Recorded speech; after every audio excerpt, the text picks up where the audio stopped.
Hey everyone, thanks for stopping by the movie Hangout. Well, the first trailer to Star Wars Episode 9 has just been released. Let's check it out. I'm going to break it down and talk about the latest news on it.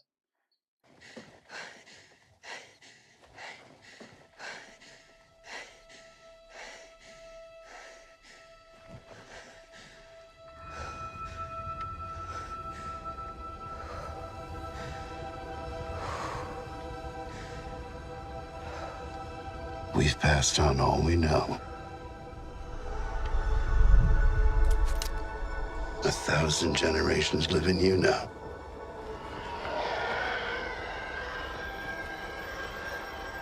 But this is your fight.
We'll always be with you. No one's ever really gone.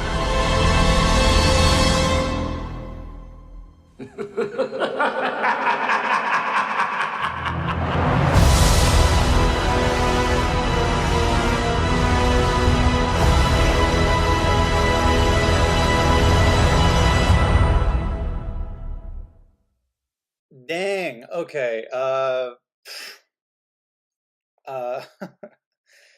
okay. It looks good. I don't know. It looks good. Okay, so I'm just gonna break down some things here. So I in the beginning, I really like the game of chicken that Ray is playing with the TIE fighter. I think it looks pretty cool. They only showed the hands of the pilot of that TIE fighter, and so I'm wondering if it's actually not going to be Kylo Ren. Wouldn't that be cool if it was Darth Maul? Because we find out, spoiler alert, we find out in the movie Solo that Darth Maul actually survives what happened to him in the Phantom Menace of being cut in half from the waist down. He's robotic. So that'd be kind of cool if we see him in what's supposed to be the final Star Wars Episode 9, and at least on this timeline. And she finally finishes him off, or they go head to head. That'd be pretty cool. Um, I mean, look, it's a Star Wars movie. You got John Williams score. You got the standards. Graphics look pretty good. Um, my whole thing is okay. So it was great that Lando was in it. I thought that was cool. Lando should have been in The Force Awakens. It should have been Han Solo, Leia, Luke Skywalker, Lando, and Chewie all in the cockpit again together in the same pose, And so Billy Williams should have been in The Force Awakens. Everybody knows it, but it is what it is. I'm glad they brought him back for this because I just think he's a great character. He's a good actor, he's a cool guy, and I enjoy seeing him on screen. So that's great to have him back. I really wish him and Han Solo could have been back together and rekindled their bromance. But what can you do? What everybody's talking about with this is at the very end. So we hear a laugh.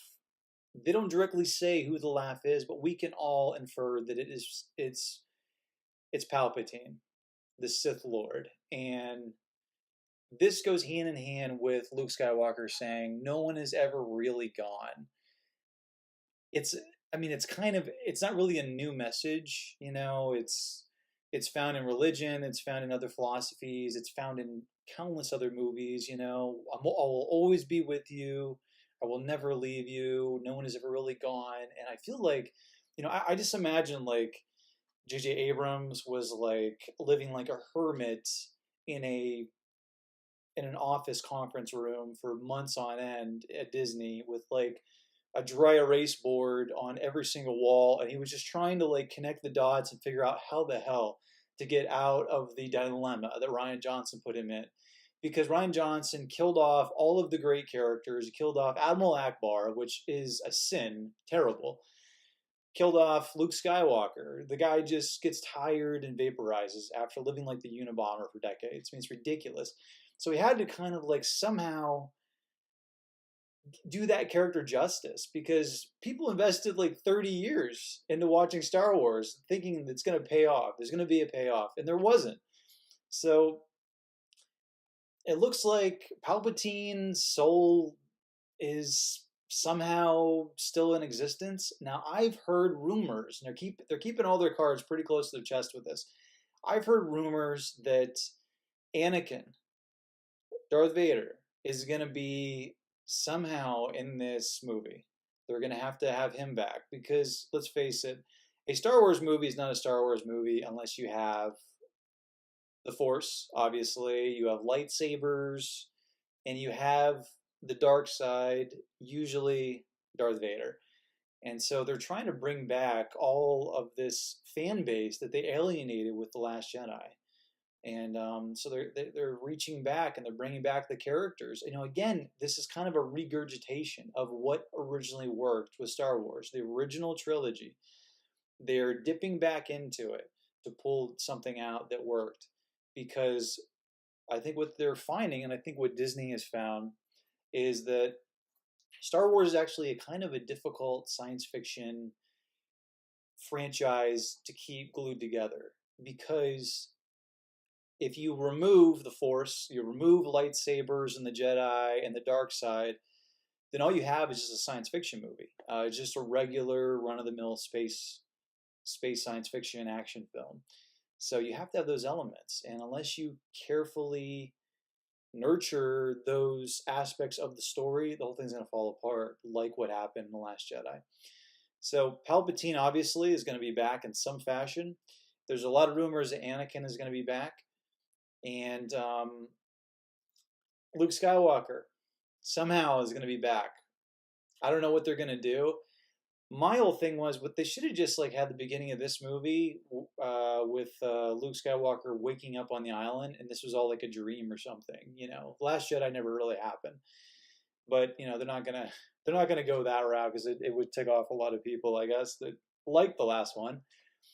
So I don't know. It's interesting, that's for sure. I hope that they show Rey growing in the Force, actually studying, practicing, rather than just naturally being good at everything. Because without a lot of struggle and pain, there's no conflict and there's no stakes. If you're just good right out of the gate at something, then it's just there's no struggle, and if there's no struggle, then the viewer is not going to be invested in it.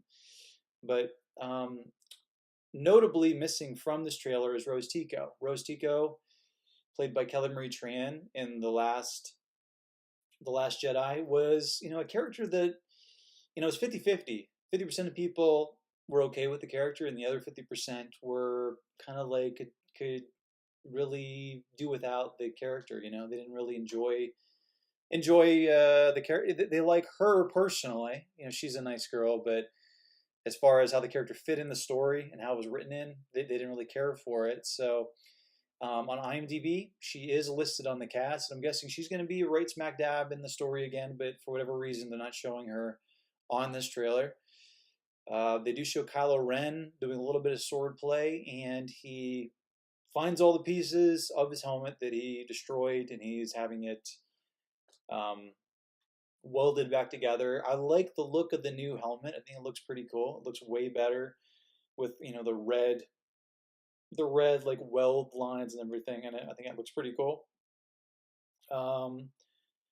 It'd be neat if they could somehow bring Boba Fett into this one. Like, you just see him in this universe right now, because we know that he existed, or he survived from the Sarlacc. We know that Disney is going to be doing, they're already doing the Mandalorian series, which is it basically involves Boba Fett. So obviously he's alive, so that'd be great if they could have him in this movie, a part on some sort, and then he exits somewhere in the film, doesn't die, but he exits somewhere in the film, and then that will springboard him into the show, The Mandalorian. That'd be really, really cool. I'm hoping with Lando, I hope, if they kill him off, I hope they do him justice. Don't do it like Han Solo or Luke Skywalker. And then they also showed Carrie Fisher as Princess Leia. We all know Carrie Fisher passed away, sadly, and what they're using right now is archive footage of her and just extra footage that they shot. And it'll be interesting to see what they do about her because, you know, they were very limited in what they could show with her character. And I know that The Last Jedi was setting up the Princess Leia character to have a much bigger role in this movie. So if she's gone in real life, you know, I don't know what they're gonna do. I don't know if they're gonna kill her off or she kind of rides off in the sunset. I don't know. It's interesting.